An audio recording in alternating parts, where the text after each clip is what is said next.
Yəni ancaq bizim ölkədə belə bir şey ola bilərdi. Yəni də həqiqətən biabırçılıqdır. Yolu şampunla yumaq nədir? Nədir ümumiyyətlə? Bu nədir? Pandemiya əleyhinə dərmandırmı? Nədir? Nə zibildir? Yəni bu bildiyiniz insanların həyatına qəsd kimi bir şeydir. Dünyada belə şeyə görə cərmələnir insanlar. Adi bir dənə dükanı yuyub yolun ortasına tökməyə görə şampunu. Yəni cərmələnir. Belə şey görülməyib. Yolun ortasına bax. Şəhərin mərkəzi, yolun ortası it günündə köpüydü bütöv. İndi orada da kimsə sürüşsə, yıxılsa, kimsə maşınla və yaxud da nəsə sürüşüb harasa dəysə, həmin adam günah daşıyacaq. Belə şey dünyada yoxdur həqiqətən. Yolun ortasını köpükləyərlər, şampunlayarlar, neyniyərlər. Bu nədir? Mən başa düşmürəm. Sağ tərəfi köpükləyirlər, sol tərəfi qalır. Bu nə məntiqdir? Niyə var ümumiyyətlə belə bir şey?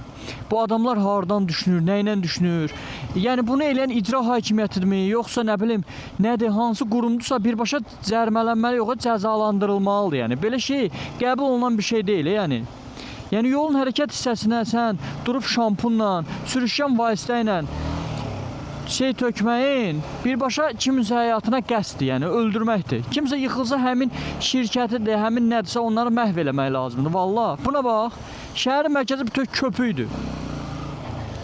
İndi burada gəl yavaş-yavaş sür. İstər maşın olsun, istər motosikl olsun, hamısı üçün həyati təhlükə yaradırlar.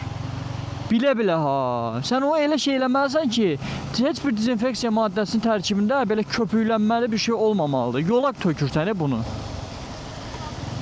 Vallahi biabırçılıq deyə utanıram mən belə şeydən ki, bunu necə düşünmürlər ki, yolun hərəkət hissəsinə sən tormuz məsafəsini nə qədər aşağı salırsan, plus maşının, motosiklın sürüşmə ehtimalını nə qədər artırırsan. Buna bax, bütöv köpükdür. İndi bir də ayını biraz sərt tormuz ver. Saxlaya bilməyəcəksən. Gərək əlim muftadadır. Bax, muftada gedirəm mən. Çünki bilirəm ki, əlimi çəksəm ani sürətlənmə, yerdə tutuş yoxdur o usta. Buna bax, sən can. Elə bil Ariellə yuyublar yolu.